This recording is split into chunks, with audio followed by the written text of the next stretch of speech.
Hello everyone, today we're going to have a look around the old ghost town of Phoenix.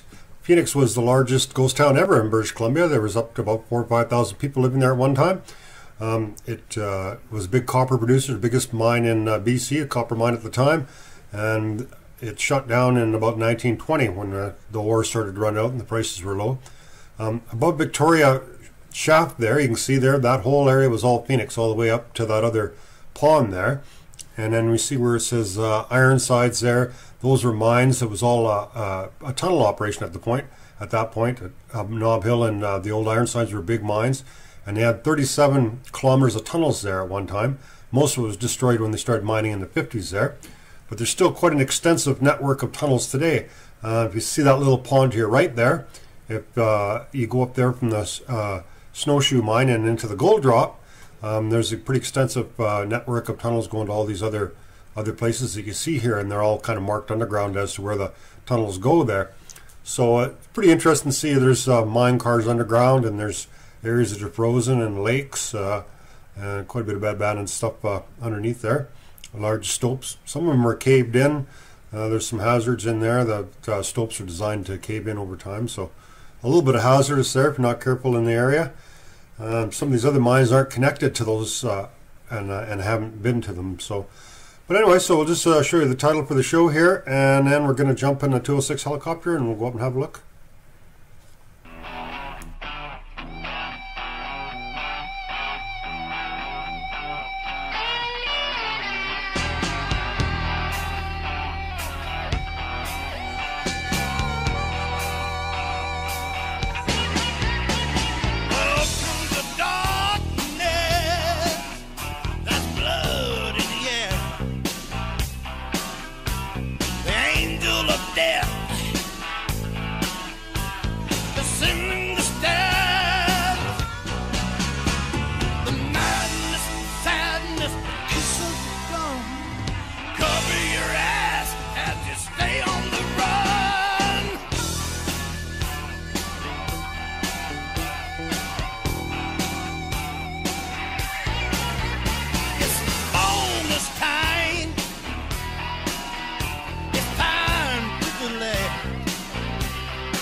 This is a machine we'll be taking up to the mine today. It's Bell 206 Jet Ranger, built in 1978, has about 12,000 hours on it.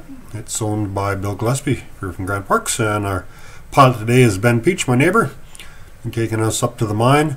It's a really interesting piece of equipment to fly.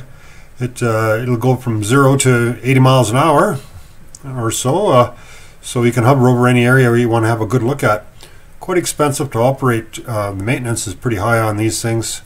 Everything has to be rebuilt at a certain amount of hours.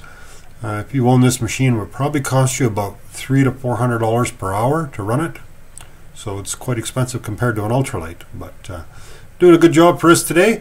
So we're heading up. The first place we're going is we're up at Gold Drop here. So this is where we just off the road, a little bit off, close to where the lake is there. And just off the nose there is where the main entrance to the Gold Drop mine is, the 13, we'll call that, the entrance. Can't see it from the air here. But these are a whole bunch of all adjoining in that same area. This is a Rawhide Mine, and all this, there's tunnels connecting all these little holes together, and it goes right over the other side of the mine to the pit. So there's a really extensive network of tunnels in here. This is actually the Grey Eagle mine.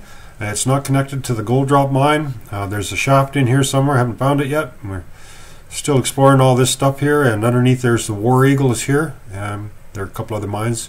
So now we're going from Gold Drop, and we're flying right over top of the Phoenix mine, over the tailings pond, and there's tunnels all underneath here going under us. The reason we're flying over here in the wintertime is because with a helicopter we can easily spot places where there used to be tunnels. And it's pretty easy to see because the mine, it's quite warm underneath there, and air comes up through openings in the rock or whatever and it melts the snow. So you fly over there, you see an area, there's some melted snow. And you know that underneath there, there used to be a shaft or a tunnel there. So I could fly along here low and find any places that have some old tunnels that we could possibly get into the mine. It's very hard to see this in the summertime. It's quite steep in here. So originally, when they mined this, we're at the north side of the pit here, and this is where they first started mining on the Knob Hill and the Ironsides claim, and it was all just full of tunnels. So they had all kinds of tunnels where they mined all the different. They had audits in there and the stopes. They mined all that. There was actually 37 kilometers of tunnels there at one time, servicing all these audits and stuff. So when they started mining here in 1956, the open pit operation, they just blasted all out of there, and they moved a huge amount of rock out of there. They dug down a couple 100 feet, I think, under the water, and they kept going down and further back into the mountain and created all those ledges there for the equipment and stuff. So as we're going along here, we're right over top of where the old Ironsides mine was. Right off our nose there, that's where Phoenix was. It was a little bit underwater there, but basically all the way to that tailings pond to your left there, and all the way to the road to where the Cenotaph is, that area, all in front of us, that's where Phoenix was. Back then it wasn't flat like it is today. It was at a pretty good slope going down, but it's all been mined and it's all been changed and worked over with the open pit operation.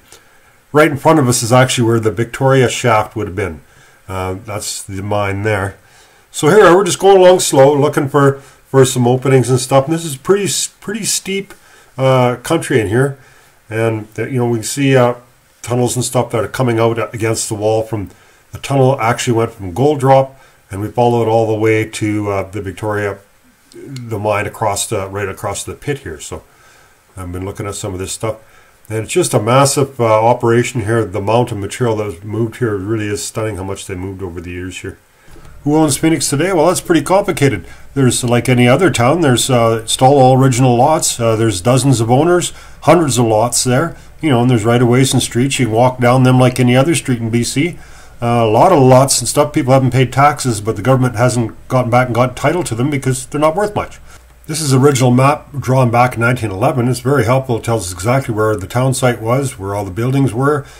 And you can use the map to find a lot of the buildings that are still standing today, even though there's nothing really right in the town of Phoenix other than just some old remnants of the mill that they had back in the 50s. All around there, you go to the War Eagle, the Grey Eagle, all around there you can see all in the map there, all the buildings that were all around Phoenix, and there were a lot. There's quite a bit of stuff still standing, especially log buildings are still standing 100 years later, and there's quite a lot of artifacts and stuff and little cabins and stuff that are still there today. However, all this stuff is deteriorating pretty quick. We've already lost a lot through mining and exploration, and it's just getting old and crumbling. So I think it's very important to document this stuff, and future generations can have a look at what it was like, because there isn't a lot of pictures of the infrastructure, especially underground. This stuff is falling apart and it's caving in. Stopes caving over time, and the shafts and stuff gets buried. So, I think it's important to document these things. Most people have no idea, even today, what's actually still up there. They think, the town's gone and there's nothing to see, but couldn't be further from the truth. There's a lot up there. So we're going to get up, we're going to show you a few more pictures of some of the stopes and some of the openings, and then we're going to show you some more pictures from the air. And then we're going to go right underground. It's difficult to take pictures underground because there's not much light, but we'll show you some of the stuff that we found underground, and the few artifacts that are still left there. It's an environment that doesn't preserve artifacts very well, but there's still some stuff under there that's pretty interesting, and we'll show it to you. So this is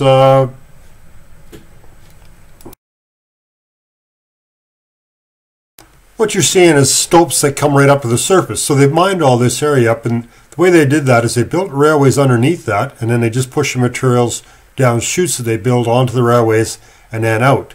So as you see, there's some hazards associated with that. You look at the rock and stuff, there's loose rock, especially as it starts getting colder. If you have moisture in there, when things freeze, then it breaks the rock apart and it drops some rocks. So some of these stopes, you know, they're kind of designed to collapse over time. They've got a fair bit of fresh material that's fallen down over the last 100 years, but you know, there's some hazards associated with that. Just like everything else, you know, if you decide to smoke or go skidooing, things can happen. So be as careful as you can. I'm not saying it's safe to go in there, but I'm not worried about it. I've never heard any rock fall down the time I was in there, but you can see areas where it has come down recently. Also, in some of these mines, there's hazards associated with bad air. I don't think it's an issue here. I'm not any kind of an expert, but there's lots of openings everywhere. There's no way they could ever seal these off. This is the main entrance into the gold drop mine. This is called this 13. It's marked in a lot of places, and this is one place where the rail lines come in and out of there. Now, lots of other places it's caved in. You can't tell where it is. This is a shaft near the bottom of the snowshoe pit there. I think they call that an ore pass, where they take material and they push it down into these big shafts that go straight down, and the ore comes out below somewhere. Now, I threw a rock down into here to see how deep it is. There's a few reasons why that's not a good idea. I try not to do that too much. First of all, there could be somebody climbing up in there. You could throw a rock on your head. And second of all, there's lots of bats in some of these areas. So that's really disruptive to wildlife and stuff that's using that. So I try not to do that too much anymore. Another issue that comes up is one of liability and trespass. You know, where can you go and where can't you? Well, most mines are on Crown land, so you have the right to go onto Crown land. It belongs to all of us. However, you know, if someone has a mine and they dig a big hole and you come along there and you fall into it, they can be held liable for that. So they're going to try to keep you out of there. But legally, if they've created a hazard, they can be made by the mines to go in there and mitigate that hazard or to eliminate it. So if they put up a sign say a hazard exists, their responsibility doesn't end there. Surface rights are also kind of interesting. You don't own the rights above your land, you don't own the rights below your land, so you can't keep anyone going on a tunnel underneath your land.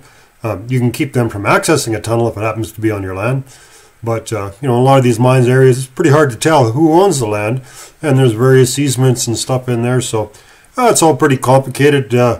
I guess, you know, we try to use common sense there and everybody can get along. I don't think too many people really object if you go through a bunch of 100-year-old mines.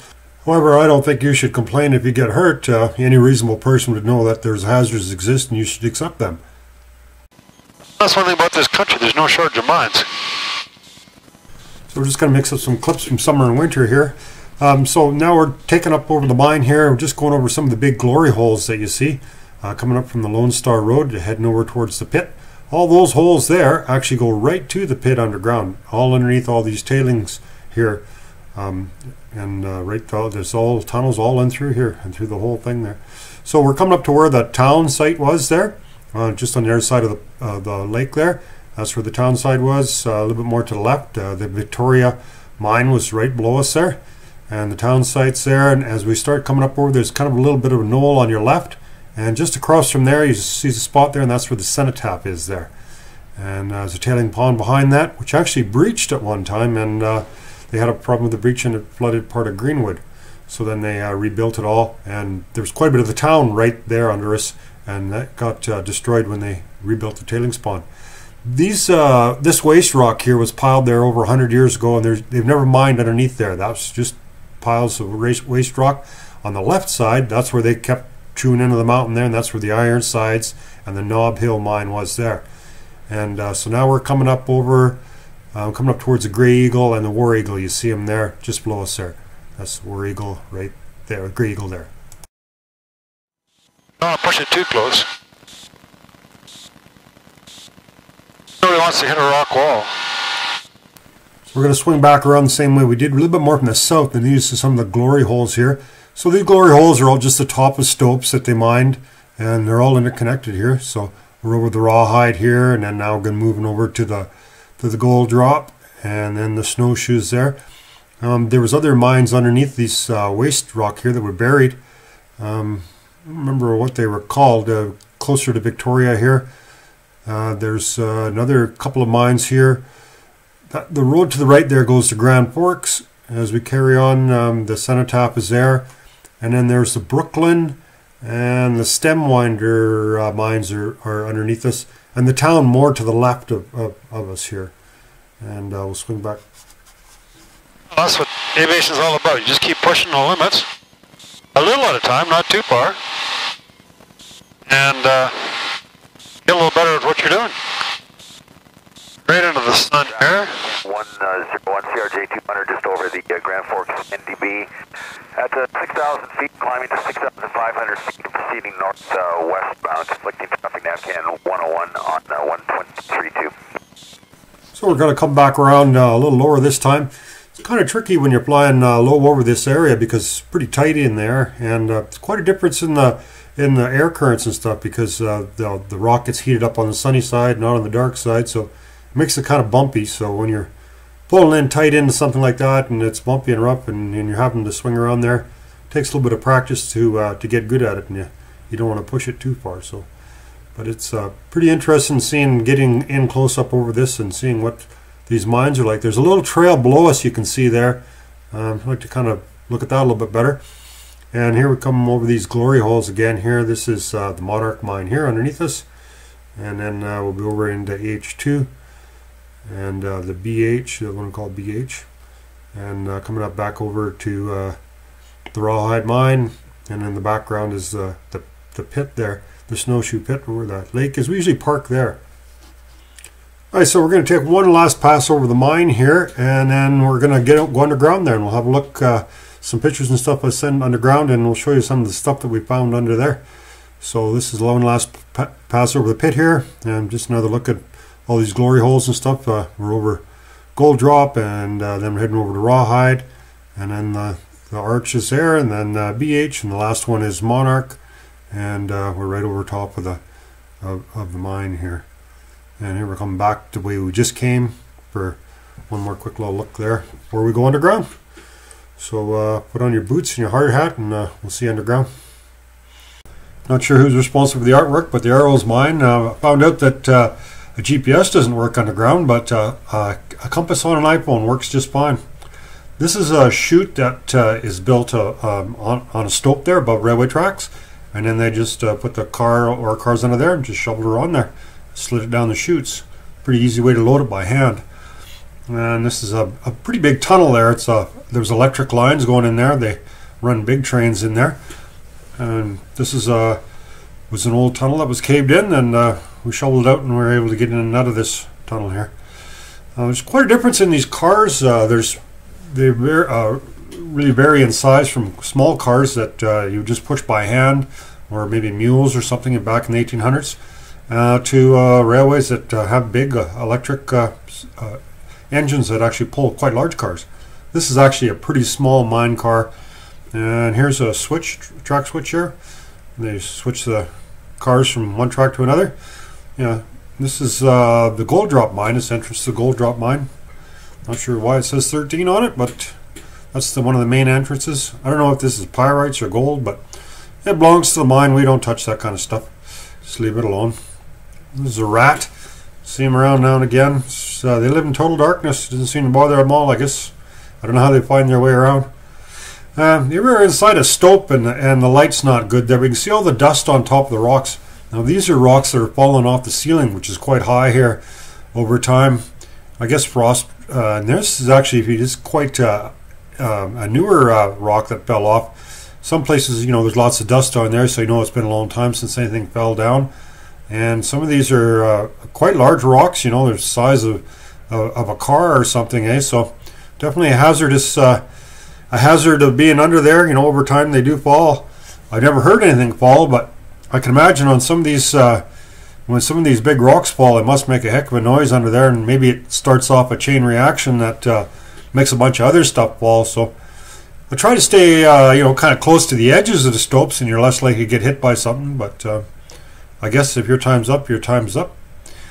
These are some core samples. They have core sample boxes. Quite small. I've never seen them that small. Somebody wrote this in there. I guess it was in there a long time ago. I don't know who he is. 1935. These are just some icicles that are formed on a chute.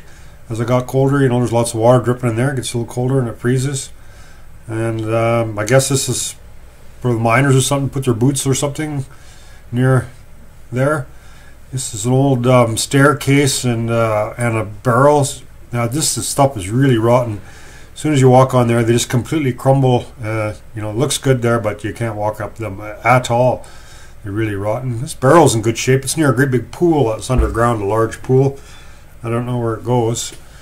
This is a buck, I guess. He fell down in there. It's a place where he couldn't get out, so I don't know how he got down there, but he wouldn't have been able to get out. And this is quite a steep, it's an ore pass that goes straight down and went down with some ropes. And this is one of the mine cars. It's sitting sideways here. And this is a train. It's about 10 cars all hooked together.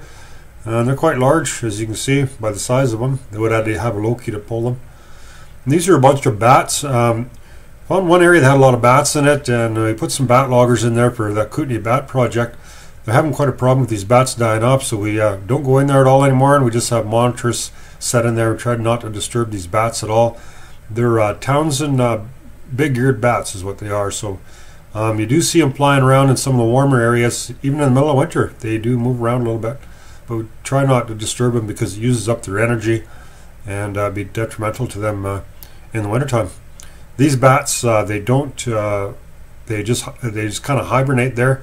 They don't migrate south at all. Some bats do, but this particular species doesn't migrate. They stay there. There's hundreds of bats in this one area. This is actually a clip that they use to run the power lines for the electric Lokis, and it clips to the wall. These are some boxes we found. We don't take much from the mines, but there's lots of old rotten old dynamite boxes. And this is a map, an original map from the Phoenix. Found it online. And this is actually a newspaper. That's also, you can find that online too. All the newspapers through UBC are online from Phoenix from the 16 years that was published. So that's about it for today. I hope you enjoyed the show on Canadian Aviation Adventures. Please subscribe to the channel and we'll let you know when we have something coming up. Bye for now. That wasn't too bad of a landing. Coming a little high, but didn't seem to hit too hard. Any landing you can walk away from is good landing. Any landing the plane still flies is an excellent landing.